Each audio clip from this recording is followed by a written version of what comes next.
Era abril de 2024, e o Brasil estava em um caldeirão político prestes a transbordar. No centro do palco, dois homens improváveis protagonizavam um embate que capturava a atenção do mundo.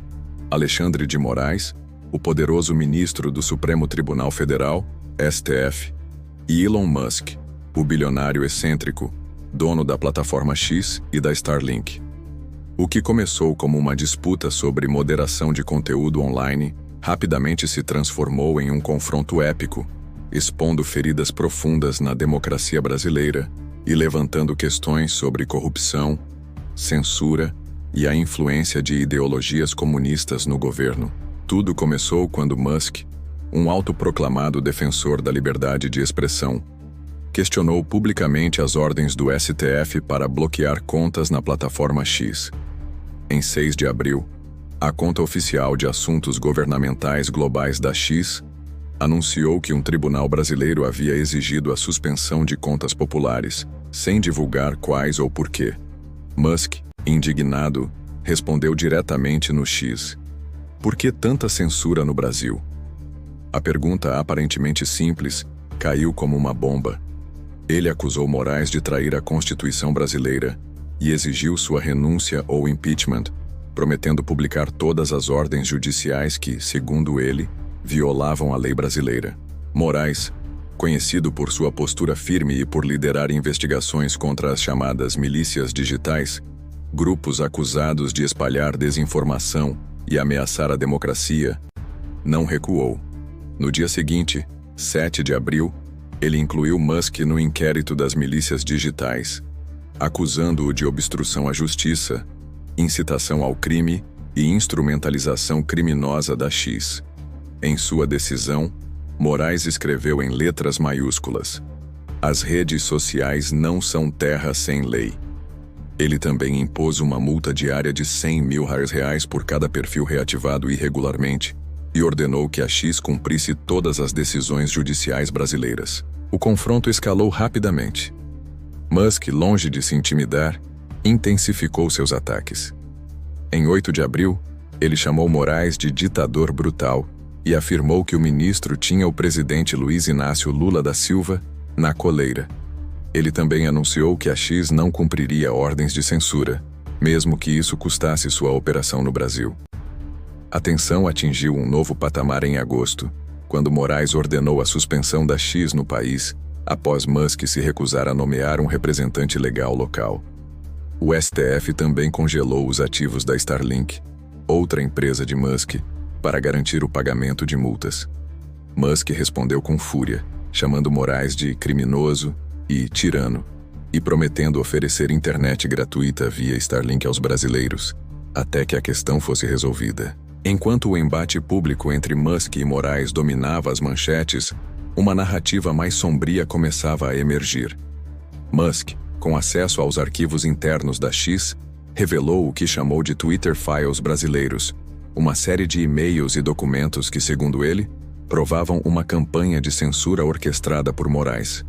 Esses arquivos, publicados por jornalistas como Michael Shellenberger, sugeriam que o STF exigia a remoção de contas sem transparência, muitas delas ligadas a apoiadores do ex-presidente Jair Bolsonaro. Musk alegava que essas ações não eram apenas sobre combater desinformação, mas sobre silenciar vozes dissidentes para consolidar o poder do governo Lula. O governo de Lula, que assumiu em janeiro de 2023 após uma eleição polarizada, enfrentava acusações crescentes de corrupção e de flertar com ideologias comunistas. Críticos apontavam para políticas como a expansão de programas sociais sem transparência fiscal, a nomeação de figuras controversas para cargos-chave e a pressão por regulamentações que limitavam a liberdade de imprensa. A relação próxima de Lula com líderes de esquerda, como Nicolás Maduro, da Venezuela, alimentava temores de que o Brasil estivesse deslizando para um modelo autoritário disfarçado de democracia. A inflação disparava, o desemprego persistia, e escândalos de corrupção, como os envolvendo contratos de infraestrutura, corroíam a confiança pública. Musk, com sua plataforma global, tornou-se uma voz improvável para os brasileiros que viam o governo como uma ameaça à liberdade. Ele acusava Moraes de ser o braço judicial de um regime que usava a desculpa da defesa da democracia para esmagar opositores. Em setembro, a X criou um perfil chamado Alexander Files, dedicado a expor supostas violações de Moraes contra a lei brasileira. Postagens afirmavam que o ministro agia sem supervisão, ordenando prisões e bloqueios de contas sem devido processo. A suspensão da X no Brasil, efetivada em 31 de agosto, foi vista por muitos como a prova final de que o STF, sob Moraes, estava disposto a tudo para manter o controle. No entanto, a história não era tão preto no branco. Defensores de Moraes argumentavam que suas ações eram necessárias para proteger a jovem democracia brasileira.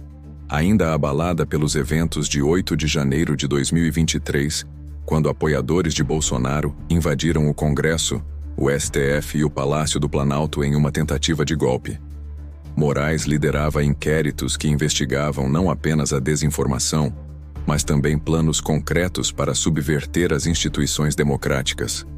Para seus apoiadores, Musk era um forasteiro bilionário, alheio à realidade brasileira, que usava sua influência para desestabilizar o país em nome de uma visão absolutista da liberdade de expressão. A verdade, como sempre, estava em algum lugar no meio. Documentos vazados pela imprensa, como os publicados pelo jornal Folha de São Paulo em agosto de 2024, revelaram comunicações entre assessores de Moraes e o Tribunal Superior Eleitoral, TSE, sugerindo que algumas ordens de bloqueio foram feitas sem seguir procedimentos oficiais. Essas revelações alimentaram as acusações de abuso de poder. Por outro lado, investigações policiais confirmaram que as milícias digitais, alvos de Moraes, coordenavam campanhas organizadas de desinformação, incluindo alegações falsas de fraude eleitoral que incitavam violência. Em outubro de 2024, a crise atingiu um ponto de inflexão. A X, após semanas de suspensão, pagou as multas devidas e nomeou um representante legal no Brasil. Moraes autorizou a reativação da plataforma em 8 de outubro, mas o dano já estava feito. A confiança dos brasileiros no STF e no governo Lula estava abalada. Protestos pró-liberdade de expressão, liderados por apoiadores de Bolsonaro, ganharam força, com bandeiras exibindo o rosto de Musk como símbolo de resistência. Enquanto isso, a economia brasileira cambaleava, com o real desvalorizado e investidores estrangeiros hesitantes diante da instabilidade política. Musk, embora vitorioso em restaurar a X, não saiu ileso. Suas empresas enfrentavam escrutínio global e sua imagem no Brasil era polarizada. Para alguns, um herói. Para outros, um oportunista que explorava a crise para ganho pessoal. Moraes, por sua vez, permanecia no STF intocado, mas sob crescente pressão. A Ordem dos Advogados do Brasil, OAB, questionava suas decisões, e até aliados de Lula começavam a se distanciar, temendo que o confronto com Musk tivesse ido longe demais. No final, o embate entre Musk e Moraes revelou mais do que apenas uma disputa pessoal. Ele expôs um Brasil dividido, onde a luta pela democracia coexistia com acusações de autoritarismo. A corrupção, embora não nova, ganhava nova visibilidade à medida que escândalos emergiam, como os desvios em contratos de vacinas e obras públicas. A sombra do comunismo, tão temida por alguns, era mais um espectro político do que uma realidade concreta, mas servia para galvanizar a oposição. O governo Lula, embora legítimo, lutava para manter a coesão em um país onde a confiança nas instituições estava em frangalhos. Enquanto o sol se punha sobre Brasília, a nação permanecia em um impasse. Musk, de seu escritório na Califórnia, continuava a tuitar, prometendo nunca abandonar os brasileiros. Moraes, em seu gabinete, redigia novas decisões, determinado a proteger o que via como a ordem democrática.